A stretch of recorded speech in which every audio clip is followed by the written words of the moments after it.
when you were on basketball and you were still stealing all the rollerblades. Oh my God. Like, dude, you don't need to do this anymore. You're on the movie. Stop fucking being a guy. And they kept saying, what's going on with the roller skate? And listen, any New Yorker, you know what I'm saying? Like any Brooklyn guy, Bronx guy, Queens guy, anybody from New York, it would have taken 2 weeks. I mean, it's in our blood. You know what I'm saying? Like, you could only look at a fucking trailer filled with roller skates. For how long? Gotta steal them all. And they're not moving. Nobody's using them. And I'm like, so one day I just wanted to play it against sports. And I go, how much for these skates? And they're like, we'll give you $1.40. I'll be back tomorrow. Every fucking day. I was in there, $1.40 plus tax. They even gave me the tax back. No receipt. It was fucking priceless. By the time, like 3 weeks in, I went and looked at the truck. There was nothing left. There was like size 4 and size 18. Like, fuck. What's his name? Fucking the guy from Philly, the center, was going to be in the movie. There were these big-ass roller skates. I cleaned everything out. In fact, the day I shot, I'm not on fucking roller skates.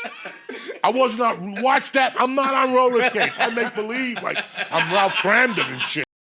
I didn't know you made believe. There was no size 11 roller skates. You understand me?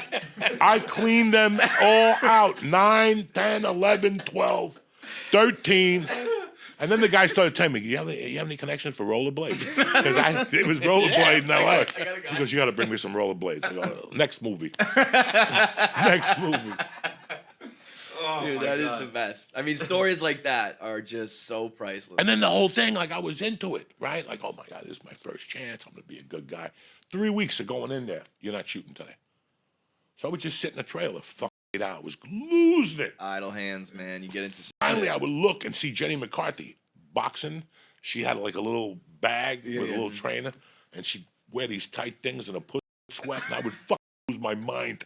I'd be out there going, I wonder what her little ass smells like right now after that little kickboxing workout, because that's the monkey in full effect right there. And then finally one night I went out and I got fucked up, coke, lewds, whatever the fuck we were doing.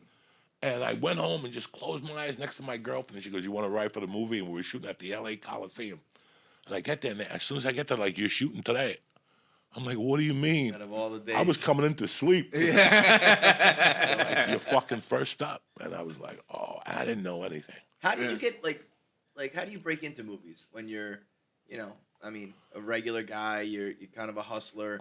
Like, how do you get your first look from a... I moved to LA. And I never thought it. Like, acting to me was so far away, especially after prison and shit. I was like, and it takes so much, like, schmoozing, and you gotta, like, you know, suck this guy's dick and shake this guy's hand, and it doesn't seem like you're that kind of guy. No, but I got an audition for NYPD Blue. And I had to go to the Boschko building. And it's like the 8-mile walk, you know, and on the way back, I'm furious. And I just happened to stop at a water fountain. And some lady comes on, she goes, hey, are you here for the audition? I guess. Now I am. And she goes, know these lines. Read them in 5 minutes. Was it a guy who looked like you and talked like you? And I had no fucking idea. You didn't even know? I walked into NYPD Blue and sucked a bag of dicks. I didn't know what I was doing, guys. I had never acted. There was a 10-page audition. You know, so I walked out of there like, I'm not going to get that. And also I'm walking through the building. Lady comes out and she goes, you want to read for this movie? Yeah, whatever. And I went in and I played. It was a ref. And I read the 2 lines. At the time, guys, I was living in a flop house in L.A. Those places were like Rocky. Those, they have a phone in the hallway, and you pay like $40 a day, and fucking all night long people knocking on your door, runaways and shit. Like, what the fuck is this? I was staying there. That's the position I was in, guys.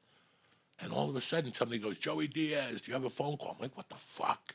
Who's calling me on a payphone? It was my manager. He goes, you got basketball.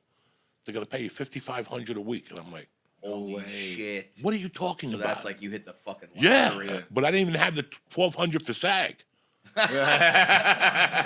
And they wouldn't pay it. So I had like a week to come up with $1,200. So I got to mug somebody. No. I think you can figure that out. I called Doug Stanhope's agent, and he got them to waive the SAG. He paid for it. Really? And I got into it. And like I said, I never went out there with the intention of doing anything, guys. I could tell you that. I was just happy not to be a criminal. Yeah. When I got to LA, I'm like, you know what? I'm here. You know how many times I pulled up to the Comedy Store and there'd be 10 cases of Jack Daniels, and I go, oh, Mm-hmm. back in the day. Yeah. But I couldn't shit there.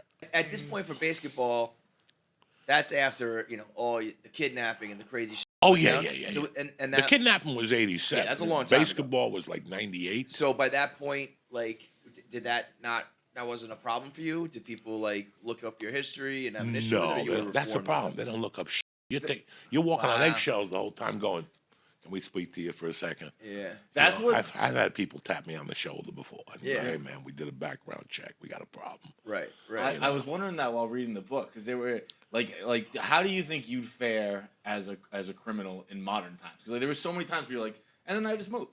Yeah, you And- just and to it change was- towns and you start over. Like, fresh. do you think like, is it still like that? Like, you can just be like, I mean, granted, you went across the country, I mean, but there were times in Colorado where you went from Snowmass to Aspen, so yeah. you But just had, now, like smaller the phone malls. and the technology, it all you can't get away with shit. Everything, everywhere you go, you're still. I don't know what I do. Like a credit card. I don't know. I don't know. I'm sure It's I'm a sure different you fucking would, world. That's for the you thing, though. guys. I'm sure you would have just applied what you knew to modern day. You would have figured it out. No, You would have been know, scamming away on the internet instead of running numbers. You know what I mean? It's just a different time. I don't know what I do. I really last 3 years I've been sitting here going, what the would I do right now in my life? Can I get a job at Costco? Mhm. What can I do? I Yeah. mean, I'm not qualified to do except sell. Like Yeah. if I we got asked this question yesterday. Like, what would you do tomorrow if all this went away? And I was like, I'd sell Yeah. cars maybe till I'm 65. yeah. I mean, you can. Yeah, you you can could talk. improvise. You can sell. you know Yeah, what I mean, so that's what we could do. But anything else, what can I do? I have no. well, luckily you don't have to worry about that, bro. Yeah, but I mean, you still. you've got it all now. But you still go, Jesus Christ, what if? Mm-hmm. Like I can't believe I'm this worthless. Dude, that's a crazy way to think, though, because you're so far from that. But I see guys changing tires. I Oh, see that, guys yeah, doing yeah, all. okay, like yeah. I'm worthless. I think about that all the time. Like I I'm can't do anything with my hands. I worthless. can't fix a car. Could I you can't- imagine if we had to do construction Oh, right now? Get up at Fuck. 6 and Yo, carry in the wood sun and and- fucking, yeah. hey, pick up garbage. And you're like, what No. the fuck?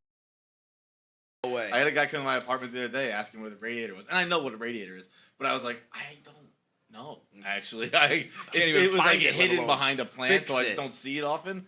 But I felt like such a.